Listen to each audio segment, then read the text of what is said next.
자, 여러분에게 나눠드린 그림을 보면은 이제 크기가 가로가 이제 두 규빗이면 이제 그 40 몇, 뭐 7cm 이렇게 하는데 복잡하게 말고 50cm로 하면은 그 100m 정도 되고 세로는 약 50cm, 가로가 한 100cm, 넓이가 한 50cm, 높이가 한 75cm 됩니다. 이거를 이제 조각목으로 만들고 금으로 쌌다.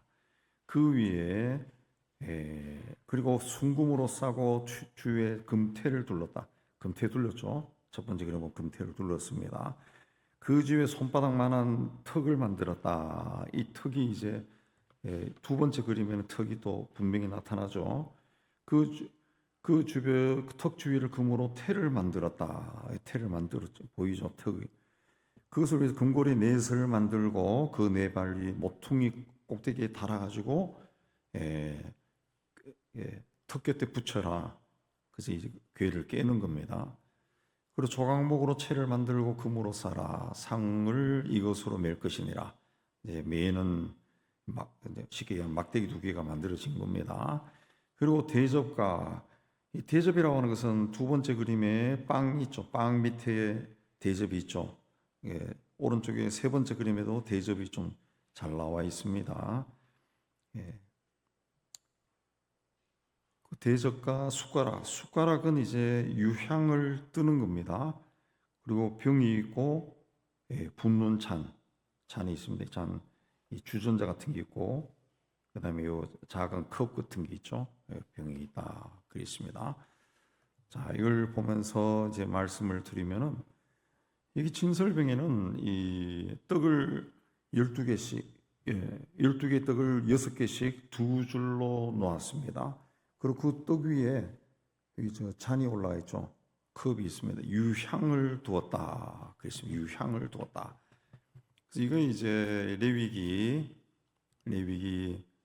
24장 5절 9절에 보면은 조금 더 설명이 나옵니다.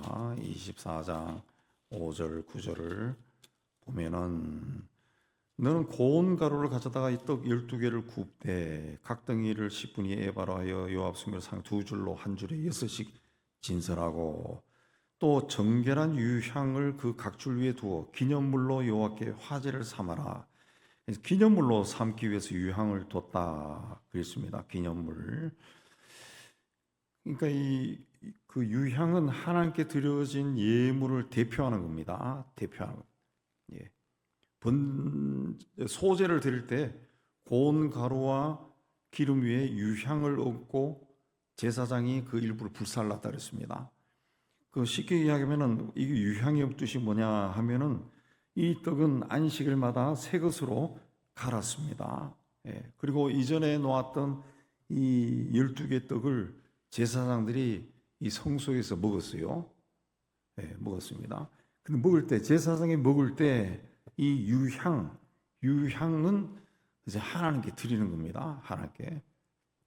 그러니까 그 위에 제사장들이 먹는 그 빵 위에 유향을 불살라서 하나님께 먼저 드리는 거예요. 하나님이 나타나서 빵을 먹을 수는 없잖아요. 그러니까 이 유향을 제사장들이 이 빵을 먹기 전에 숟가락으로 떠서 놓고 이제 불사르는 겁니다. 불사르는. 그래서 하나님이 이제 먼저 드시고 이제 제사장들이 앉아서 먹었다. 그렇게 이제 설명이 됩니다. 이제 구약에서 나온 이야기가 바로 그 이야기입니다. 이 떡은 이제 예수를 이해합니다. 예수께서 요한복음 6장에서 나는 생명의 떡이다 그랬습니다. 광야에서도 백성들이 떡을 먹었습니다. 뭘 먹었습니까? 만나를 먹었어요. 만나를 먹었지만은 광야의 백성들은 죽었습니다. 그러나 예수 그리스도가 나는 생명의 떡이다. 예수를 먹는 자는 죽지 않습니다. 영생을 하는 거죠. 영생. 예수를 먹는다라고 하는 것은 예수님이 누굽니까? 요한복음 1장에 말씀이 육신이 되어 우리 가운데 거하심에 하나님의 말씀이 인간의 육신으로 나타난 것이 예수 그리스도예요. 예수 그리스도. 근데 이 예수를 먹는다라고 하는 것은 이분의 말씀을 먹는다는 거죠. 이분의 말씀을 먹는다. 복음을 먹는다는 겁니다. 자, 이 빵을 이제 진설했다 그랬습니다. 진설이라는 말은 이제 그 베풀 진자의 베풀 설자입니다. 번역할 때 그렇게 번역한 겁니다. 진설이라고 하는 말 자체는 뭐냐? 히브리어로 판이라고 하는 것은 그 얼굴 앞에 그런 뜻입니다. 얼굴 앞에. 그냥 하나님 앞에. 예. 병은 이제 히브리어로 레헴이라고 하는데 빵이라는 뜻입니다. 하나님 앞에 놓는 빵, 그 뜻입니다. 하나님 앞에 빵을 놓는 거예요. 빵을 놓는 겁니다. 하나님 앞에. 그게 진설병입니다. 진설병. 자, 그래서 이 빵을 먹는 겁니다. 빵을 먹는 거예요. 먹는 거. 하나님 말씀을 먹을 때는 어떤 일이 나느냐? 이 진설병은 아까 레위기에도 나왔지만은 어떻게 만들어요? 예, 가늘고 고운 가루로 만들었다 그랬습니다. 고운 가루. 이 성경 읽으면 구약에 고운 가루라고 하는 이야기가 많이 나오죠. 빵을 만들 때 고운 가루. 왜 고운 가루냐 하면은 소화하기 좋은 거예요. 소화가 잘 된다는 그런 뜻입니다. 찾아보니까 이 소화가 잘 되도록 고운 가루로 만들어라 그런 뜻입니다. 그냥 단지 소화 잘 되기 위해서 빵 만들 때 고운 가루로 만드느냐 그게 아니라 이 하나님의 말씀을 이제 먹고 소화해야 된다는 그런 뜻입니다. 이 빵이 예수 그리스도의 몸이고 예수 그리스도는 말씀이다 그랬습니다. 성경 66권이 다 로고스입니다. 로고스 하나님의 말씀이에요. 근데 그 말씀이 내 안에 들어와서 나에게 이 나를 살리는 말씀이 될 때는 여러분이 많이 들어보셨던 레마라고 합니다. 레마. 세상에 물이 많지만은 그 많은 물 중에서도 내가 먹어서 나의 목마름을 채워주면은 그게 내 물이죠. 내 물. 나의 물이면 나를 살리는 물이라는 거지. 성경에 대한 지식이 성경 공부를 하고 성경에 대한 지식이 많아도 그 성경 지식이 내 안에 들어와서 나를 살려야 그게 하나님이 주시는 말씀 레마가 되고 예수님이 주시는 생명의 떡이 되는 거예요. 생명의 떡. 예. 그 신학자들 중에는 특히 유럽의 신학자들 중에는 그 예수를 안 믿는 사람들이 있어요. 근데 기독교 문화권에서 자라다 보니까 종교에 관심이 많아서 그냥 공부를 한 겁니다. 공부를 해서 종교학 박사가 되고 신학교에서 강의를 하고 그렇게 하지만은 예수에 대해서는 그걸 신화적인 이야기로 생각하는 사람들이 있습니다. 꽤 있습니다. 그러니까 성경 지식은 많아요. 그러나 성경 지식이 그 사람의 삶을 움직일 정도가 되지를 못한 거예요. 세상 떠난 이의령 박사도 그 문학가이기 때문에 자기가 예수를 그리스도로 영접하기 전까지 성경을 여러 번 읽었대요. 네, 아마 일반 평신도보다 더 많이 읽었다는 거죠. 그 성경에 대한 내용도 본인이 훨씬 많이 알 정도로 단어 뜻도 잘 알고. 그러나 그분에게 그게 생명의 말씀이 아니었죠. 그러다가 이제 집안에 있는 여러 가지 사건으로 인해 가지고 특히 딸로 인해 가지고 손자로 인해 가지고 예수를 믿게 되죠. 예수를 그리스도. 우리 아이를 살려주시면은 내가 믿겠습니다. 그렇게 했는데 딸이 죽을 병에 걸렸는데 딸이 살아나죠. 그래서 이거 하나님이 신이 있구나 해서 세례받고 예수를 믿고 그 다음에 다시 성경 읽으니까 이전에 문학가로서 읽었던 성경하고는 전혀 다른 내용이 막 들어오더라는 거죠. 그게 이제 레마입니다. 레마, 나를 살리는 말씀이죠. 그리고 이 진설병은 제사장 혼자 들어가서 먹는 게 아니라 제사장들이 다 같이 먹는 빵입니다. 빵 같이 먹는 거예요. 초대교회도 떡을 떼며 교제하고 기쁨과 순전한 마음으로 음식을 나눠 먹었다 그랬습니다.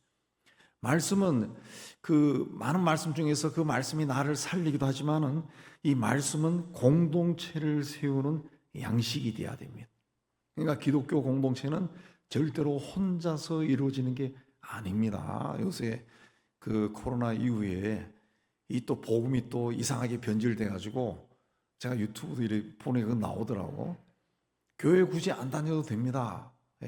교회는 부패했습니다. 뭐 이렇게 이야기하면서 혼자서 이렇게 하나님을 예배해도 됩니다. 그런 그래서 종족들이 또 나와요. 꼭 그런 사람들이 나옵니다. 근데 교회라고 하는 것은 하나님의 공동체고 개인이 먹는 말씀도 있지만은 공동체가 먹어야 되는 말씀이 있다는 것이. 근데 진설병은 같이 먹어야 돼. 같이 먹는다. 그리고 여기 빵이 몇 개요? 12개. 이스라엘 12지파를 상징하는데 이스라엘 12지파다 하는 것은 모든 하나님의 백성을 뜻합니다. 그러니까 모든 민족, 모든 백성들이 이 생명의 빵을 먹어야 된다는 거죠. 생명의 빵을 먹어야 돼. 그래서 복음을 전하는 거예요. 선교하는 겁니다. 여기 그 떡상 외에는 진설병 외에 다른 떡을 놓을 수가 없습니다. 놓을 수가 없습니다. 이스라엘 백성들이 광야에서 먹었던 것이 뭡니까? 하나님이 주신 만나요, 만나. 근데 만나를 먹다가 이게 불평이 막 터져 나오죠. 이 고기가 먹고 싶다. 근데 고기가 먹고 싶다. 부추를 먹고 싶다. 오이가 먹고 싶다. 라고 말한 사람이 누굽니까? 출애굽기 12장에 보면은 이스라엘이 출애굽할 때 같이 노예 생활하는 게 너무 힘들어서 같이 묻어서 들어온 잡족들이다. 그랬습니다. 잡족들이 그랬습니다. 잡족들이.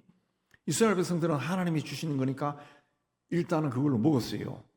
근데 이 잡족들에게서 불평이 나오니까 이스라엘도 거기에 동조해버린 겁니다. 이게 만나는 하늘의 양식입니다. 네. 애굽의 양식은 땅의 양식이죠. 땅의 양식. 네.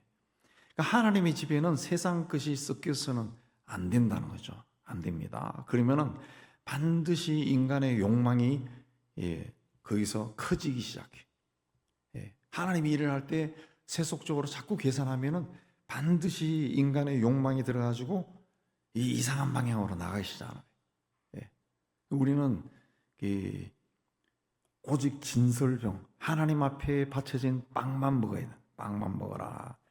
이 진설병은 하루 24시간 7일 동안 그 빵을 해놓으라 했습니다. 1년 365일.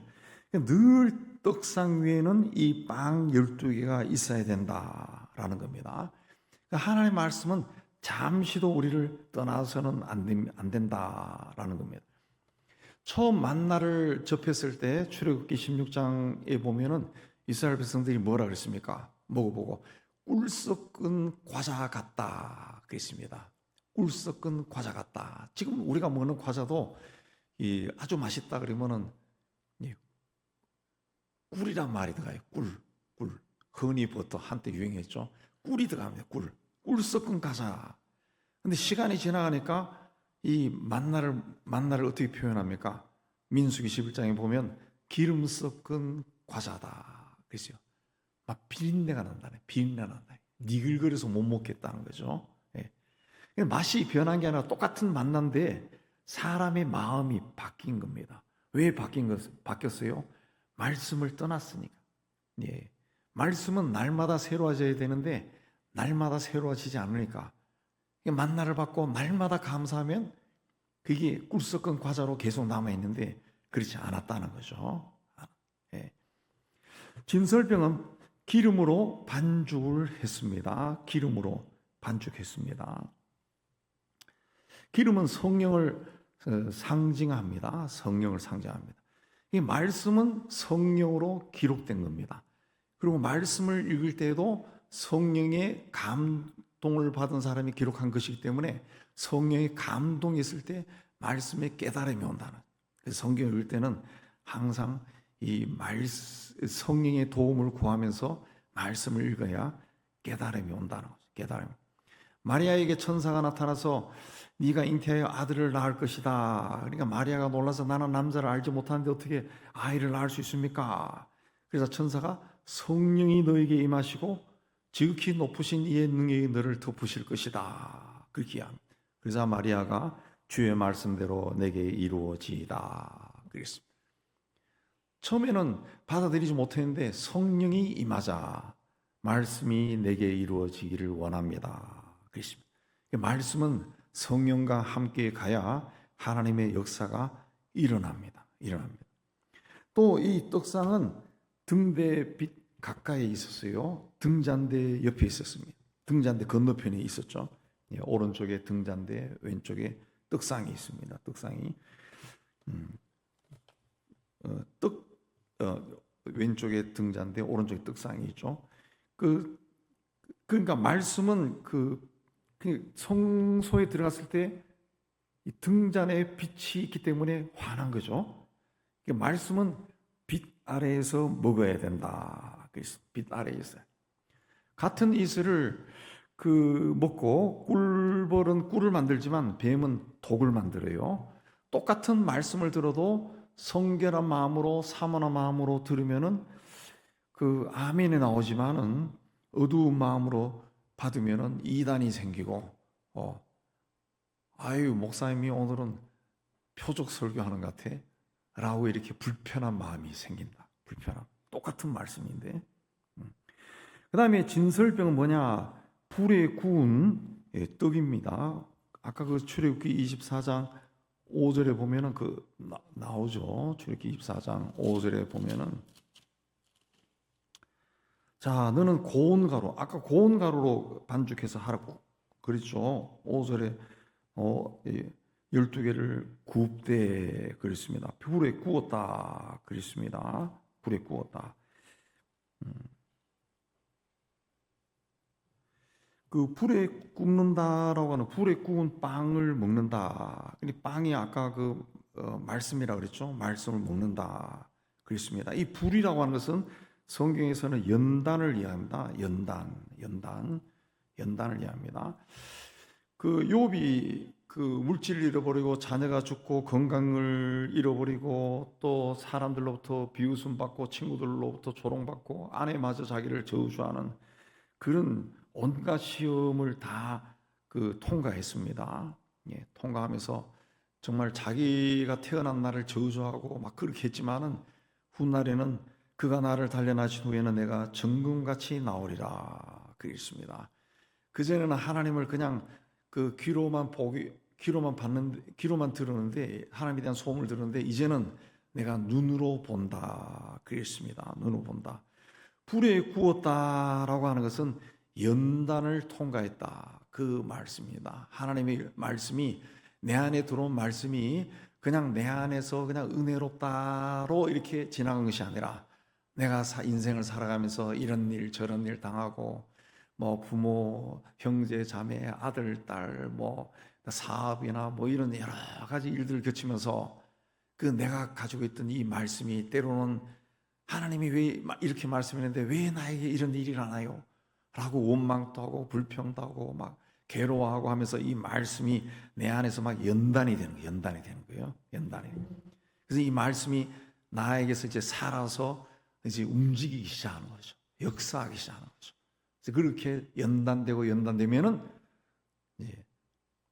어떤 일을 만나도 왔다 갔다 하지 않고 중심을 잡고 그 길로 한 길로 계속 갈 수가 있는 겁니다. 불에 구웠다 하는 것이 또 그렇게 해석이 됩니다. 그리고 불에 빵을 구울 때 보면은 진설병은 뒤집어서 이리저리 뒤집어서 다 잘 익도록 그렇게 해야 됩니다. 한쪽이 덜 익어서 안 된다는 거죠. 이건 뭘 얘기한다? 말씀을 먹었으면은 편식하지 말고 골고루 말씀을 먹으면서 사람이 성숙해져야 된다는 거죠. 성숙해져야 돼. 하나님 말씀이 그냥 창세기 계시록까지 똑같이 우리 말씀 속에 들어와서 우리가 그걸 통해서 생각하고 묵상해서 성숙해져야 된다. 그런 뜻입니다. 이단 사이비의 특징이 뭡니까? 자기들에게 필요한 말씀만 골라가지고 사람들에게 쇠뇌시키는 거예요. 주입시키는 겁니다. 그렇게 하면은 잘못된 방향으로 나간다는 거죠. 또 우리가 신앙생활 할 때도 똑같습니다. 기도는 열심히 하는데 성경은 읽지 않아요. 봉사는 열심히 하는데 또 말씀이 없어요. 하나님 앞에서는 경건하게 보이는데 사람들 앞에서는 굉장히 세속적으로 보여요. 이런 것은 온전히 하나님께 바쳐진 진설병이 아니다라는 겁니다. 우리 인생 자체가 골고루 잘 익어서 하나님께 바쳐져야 돼. 하나님께 드림이 돼야 된다. 그렇습니다. 진설병에는 또 누룩을 넣어서는 안 됩니다. 누룩은 성경의 악이나 부패를 상징합니다.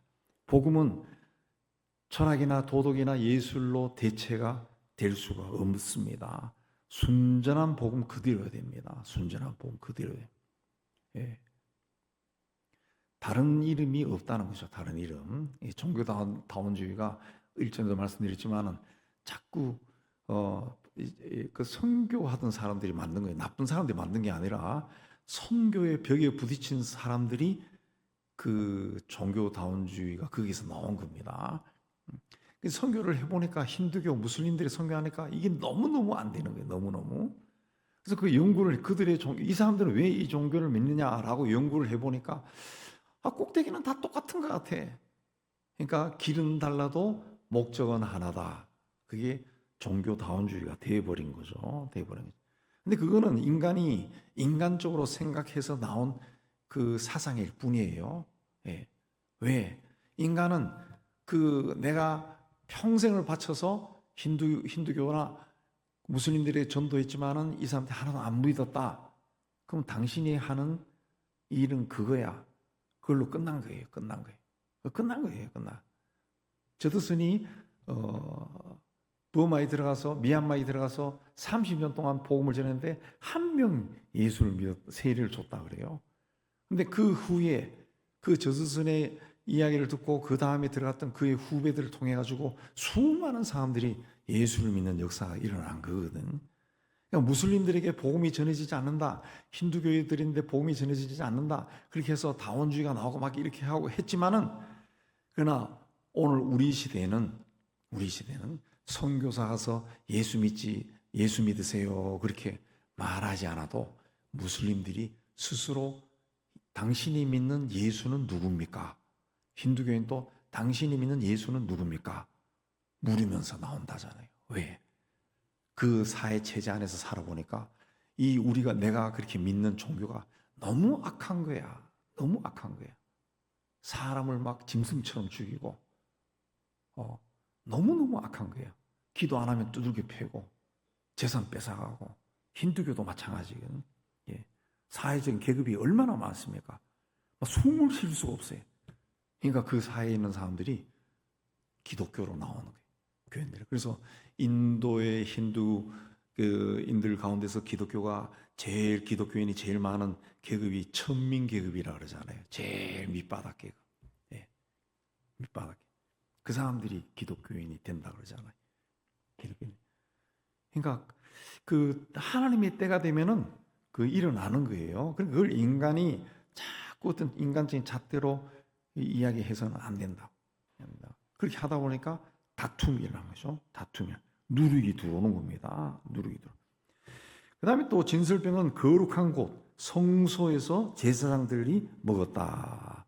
성소에는 의자가 없습니다. 벤치가 없습니다. 기댈 곳도 없어요. 그냥 서서 성소에서 행하는 모든 것을 행하고 또 먹어야 됩니다. 먹어야 돼.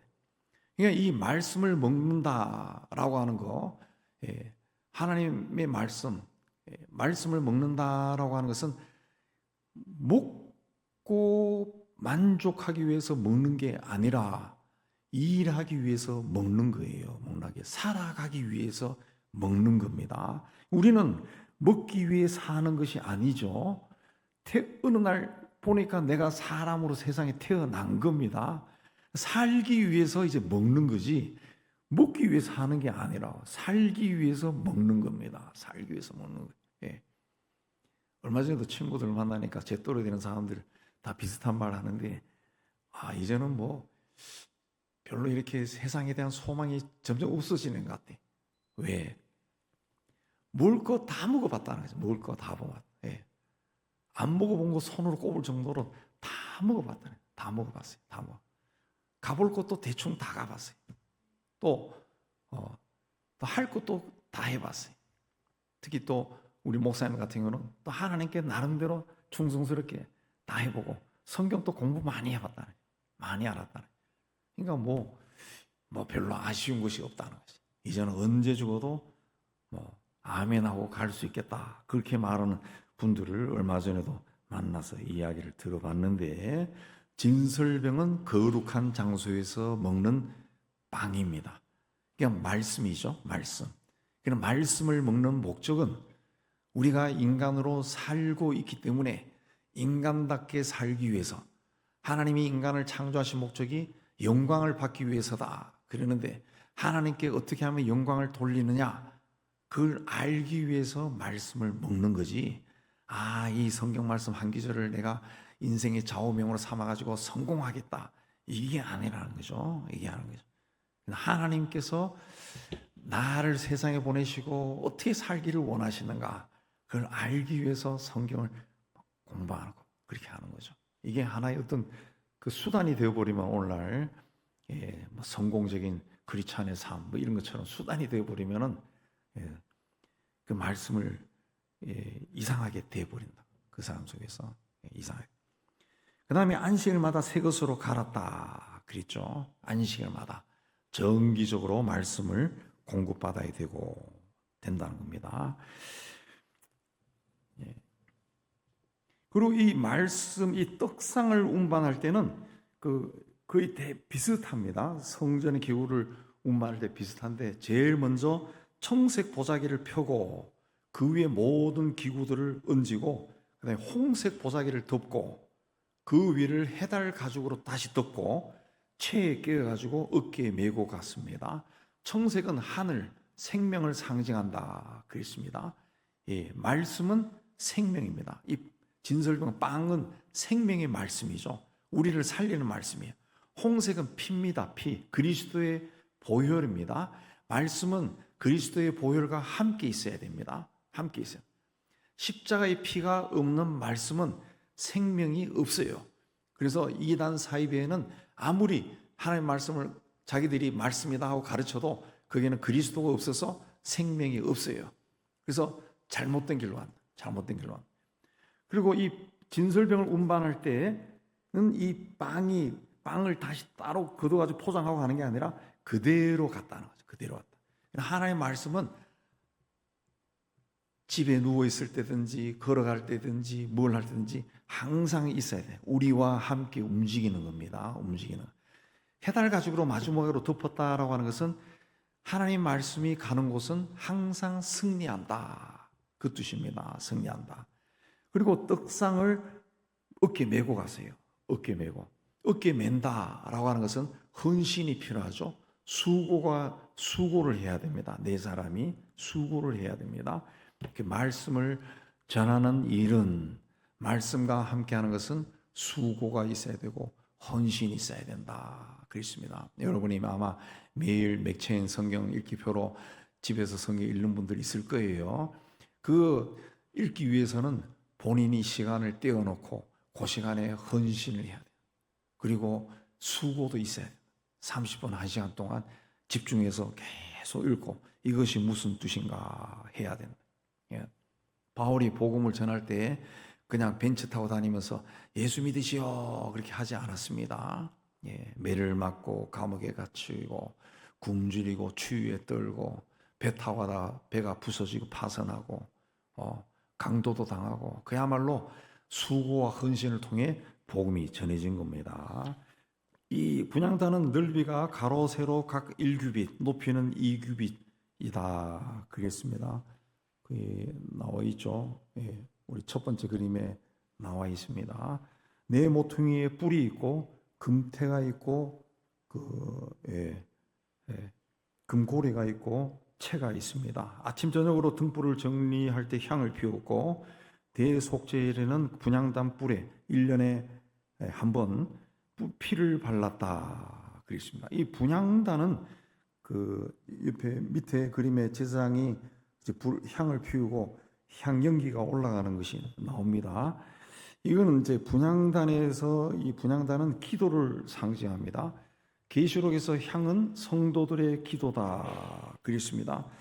여러분 계시록 5장 8절을 보면은 5장 8절을 봅니다. 5장 8절. 그 두루마기를 취하심에 네 생물과 24장로들이 그 어린 양 앞에 엎드려 각각 금은고와 향이 가득한 금대접을 가졌으니 이 향은 성도의 기도다 그랬습니다.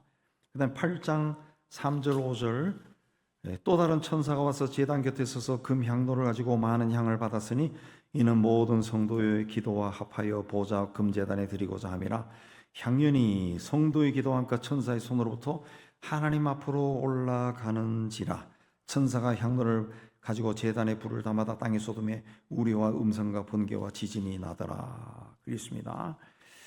자, 이 계시록에 보면은 계시록에 그 성도의 기도가 이 향이다. 근데 우리가 기도할 때 그 기도가 이 땅을 울리는, 이 예배당을 울리는 소리가 아니라 하나님 보좌 앞으로 올라가는 그 향이다 그랬어요. 하나님은 귀가 밝고 귀가 아주 많아가지고 온 세상에서 들어지는 기도의 귀를 기울이고 다 듣는 그런 분이 아닙니다.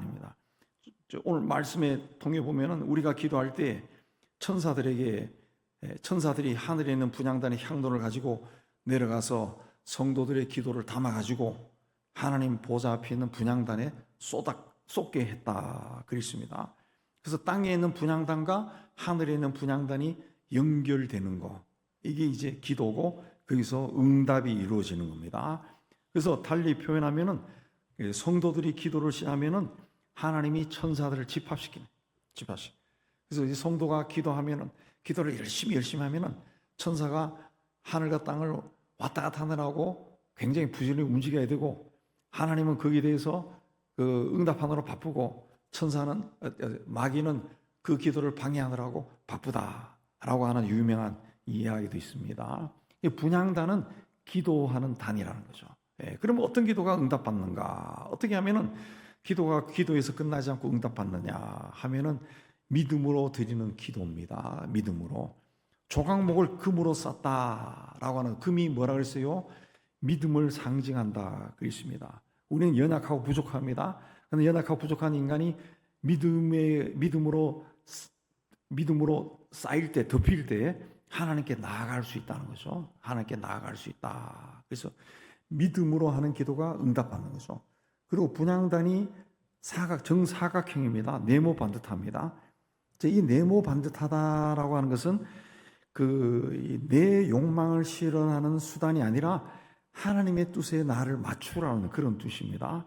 예수께서도 나의 원대로 마시고 아버지의 원대로 하옵소서, 그렇게 기도를 했습니다. 그리고 뿔이 4개가 있습니다. 뿔 4개. 이건 권세를 이야기합니다. 기도는 믿음으로 선포하는 겁니다.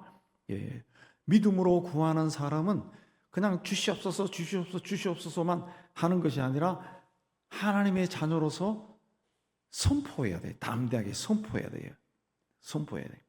믿음으로 구하고 하나님의 자녀답게 선포하는 겁니다. 마가복음 9장 3절에도 믿는 자에게는 능히 하지 못할 일이 없느니라. 빌립보 4장 13절에 내게 능력 주시는 자 안에서 내가 모든 것을 할 수 있다. 마태 17장에도 예수께서 너희 믿음이 작은 까닭이다. 만일 너희에게 믿음이 한 겨자씨만큼만 되어도 이 산들을 명하여 저기로 옮겨져라 해도 옮겨질 것이다. 그래서 믿음의 조상들의 기도를 가만히 살펴보면 이 믿음의 선포입니다. 아브라함이 아들 이삭을 바치라라고 한 말씀을 듣고 가면서 뭐라 이야기합니까? 제단을 향해 올라가면서 종에게 너희는 여기 있어. 그리고 내가 아이와 함께 돌아올 거야. 그렇게 이야기합니다. 아들이 재물이 어디 있어요? 라고 물으니까 하나님이 준비하실 거야. 이게 다 믿음으로 선포한 거죠. 믿음으로 선포한. 모세도 홍해를 갈랐습니다. 여호수아가 아모리 족속과 싸울 때 여호수아 10장에 보면은 뭐라 합니까? 태양아 너는 기본 위에 머물러라. 달아 너도 아얄론 골짜기에 머물러라. 그랬습니다. 그래서 태양이 멈췄다. 그랬습니다. 사실인지 아닌지는 제가 확인해 보이지 않았지만, 그러나 분명히 그 기록에는 나사의 우주인들이 처음 우주선을 띄울 때 이제 수학 계산을 해야 되잖아요. 근데 계산을 해도 계속 틀린다는 거예요. 계산 틀려. 그래서 하루가 비더라.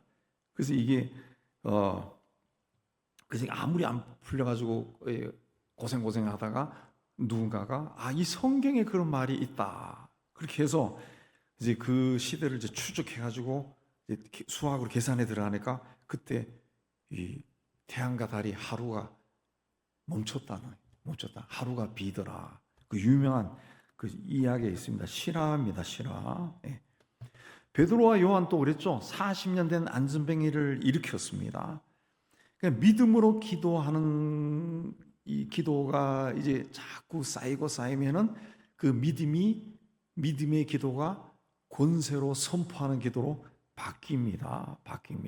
예. 그러니까 여러분 기도하실 때 분향단의 뿔을 잡고 이제 부르짖어야 됩니다. 분향단의 뿔을 잡고 옥토가 움직이고 여리고 성이 무너지고 반석이 갈라지고 물이 포도주가 될 것이고 안전뱅이가 일어나고 기머리가 들을 것이고 소경이 눈을 뜰 것입니다. 뜰 것입니다. 이 선포하는 거죠. 예.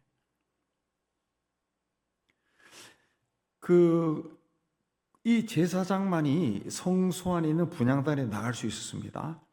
근데 분향단에서 기도할 때 사람들은 밖에서 기다렸어요. 누가복음 1장 8절에 보면은 재미있는 이야기가 나오는데 누가복음 1장 8절에 보면은 그 세례 요한의 아버지 사가랴에 대한 이야기가 나옵니다. 누가복음 1장 8절에 사가랴가 그 반열 차례대로 하나님 앞에 제사장 직무를 행할 때 그 성전에 들어가 분향을 합니다. 그때 10절에 모든 백성은 분향하는 시간에 밖에서 기도했다. 근데 11절에 주의 사자가 그에게 나타나 향단 우편에 선지라 그랬습니다. 예, 향단 우편에서 기도할 때 천사가 나타났다. 분향단 옆에 나타나. 아까 계시록에 보면 우리가 기도할 때 천사가 이 향을 가지고 하늘에 올라간다 그랬습니다. 근데 누가 보면은 천사가 사가랴 옆에 나타났다 그랬어요. 그래서 사가랴가 깜짝 놀라죠. 예. 이걸 뭘 이해합니까? 이 분향단에서 향을 피웠다, 이 제사장만 했다라고 하는 것은 구약 시대에는 기도하는 것도 특권이라. 근데 오늘 우리 시대에는 예수 그리스도의 이름으로 하나님 앞에 나갑니다. 그러니까 이 기도가 얼마나 특권인가요? 특권에 이렇게 예수의 이름으로 하나님 아버지라고 부르면서 기도하는 것이 어마어마한 특권이라는 거죠. 예. 이거는 구약 유대인들은 지금도 그걸 인정을 안 해요. 예. 굉장히 그 이야기하면 불쾌하게 생각합니다. 불쾌하게. 자, 분향단은 등대 빛이 없으면 가까이 갈 수가 없습니다. 오른쪽에 있는 촛대에서 빛이 비치기 때문에 분향단까지 가는 거예요. 그러니까 기도는 예수의 이름으로 한다는 거죠. 예수님 때문에 분향단까지 가서 하나님을 아버지라 부르며 기도한다. 또 이 등대에 감람유가 계속 공급이 돼야 빛이 나오는 것처럼 기도도 성령의 도움을 받아야 됩니다. 성령의 도움을 받아야 기도가 능력 있는 기도를 할 수 있어요. 그리고 향은 아침 저녁으로 피웠다. 하루를 기도로 열고 하루를 기도로 닫는 겁니다. 그 다음에 향은 번제단의 거룩한 불로 피웠습니다. 번제단의 거룩한 불, 바깥에 있는 번제단 불로 피웠다. 나답과 아비후가 다른 불로 하다가 죽었습니다. 그러니까 기도는 인간의 감정이 아니라 하나님이 주신 불로 드려야 된다라는 겁니다. 예, 그러니까 번제단에서 이제 희생제물을 바쳤죠. 그래서 분향단에서 기도할 때는 향을 피울 때는 이미 번제단에서 제사함이 이루어졌습니다. 그 때문에 분향단에서 기도는 하나님 앞에 할 때는 이제 죄를 자꾸 용서해달라 그런 기도가 아니죠. 이제 하나님 앞에 나가는 겁니다. 왜 나가는 기도인데 어떻게 나가요? 이 사각형이라고 그랬잖아요. 하나님의 뜻이 무엇인지 묻는 기도라. 하나님의 뜻이. 제일 처음에 동쪽 문을 열고 들어왔을 때는 내 죄를 위해 가지고 제물을 피를 흘리면서 하나님께 바쳤지만 이제 그 물두멍에 손을 씻고 다시 들어와서 촛불을 켜고 떡을 먹고 난 다음에 분향단 앞에 뭐가 있습니까? 휘장이 있고 휘장 앞에 하나님의 임재의 장소인 지성소가 있죠. 하나님 앞에 딱 섰을 때는 거기서 하나님 내 부자 되게 해주세요, 성공 되게 해주세요, 이거 하게 해주세요. 그 기도가 아니라 하나님의 뜻이 나를 통해 이루어지게 하소서. 그 기도를 해야 된다는 거죠. 해야 된다. 그래서 이 분향단 뿔을 대속제일에 1년에 한 번 피를 발랐다. 그랬습니다. 1년에 한 번 피를 발랐다. 그러니까 하나님 앞에서 이 드리는 그 마지막에 드리는 기도는 예수님도 그랬죠. 처음에는 할 수만 있으면 지나가게 하소서. 하지만 마지막에 드릴 때는 아버지의 뜻이 이루어지게 하소서. 그렇게 합니다. 마지막에 우리가 하나님 앞에 다 기도를 마치고 1시간 기도하고 마지막에 일어나기 전에는 하나님의 뜻이 이루어지게 해주세요. 그렇게 기도하는 겁니다. 기도하는 겁니다. 바울도 자신의 육신의 과실을 제거해 달라고 3번 기도했지만은 하나님이 내 은혜가 너에게 족하다. 그러니까 바울의 기도가 바뀐 겁니다. 참된 기도는 하나님의 마음을 감동시켜서 나에게서 어떤 역사가 일어나도록 하는 것이 아니라 하나님 앞에서 내가 바뀌는 겁니다. 바뀌는 거예요. 이 분향단이 어디 있어요? 하나님 바로 앞에 있습니다. 하나님 임재 바로 앞에 있습니다.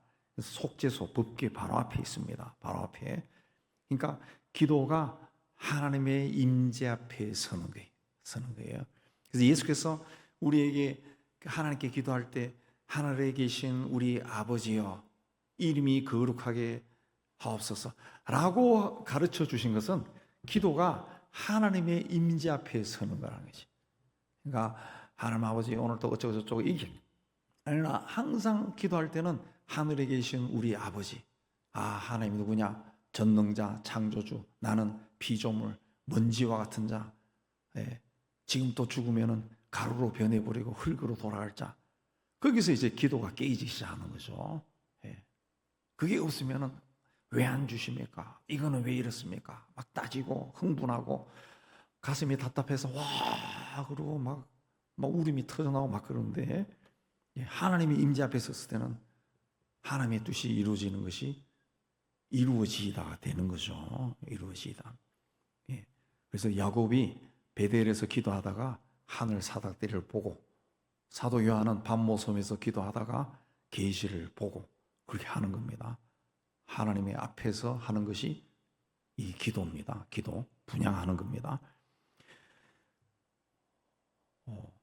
분향단을 운반할 때도 아까 이 떡상 운반할 때도 비슷합니다. 청색 보자기로 덮고 해달 가죽을 덮고 메고 갔습니다. 메고 갔습니다. 메고 갔습니다. 이 메고 갔다라고는 다른 또 해석이 하면은 두세 사람이 예수 이름으로 합심해서 기도할 때 주께서 함께 하겠다. 그런데 하나님 앞에 나갈 때는 항상 합심하라. 그렇습니다. 자, 떡상과 분향단은 우리를 하나님 앞으로 또 인도하게 합니다. 생명의 떡인 말씀을 먹고 그 말씀을 성령 안에서 소화하고 또 사명을 받아서 또 세상 속으로 들어가는 겁니다.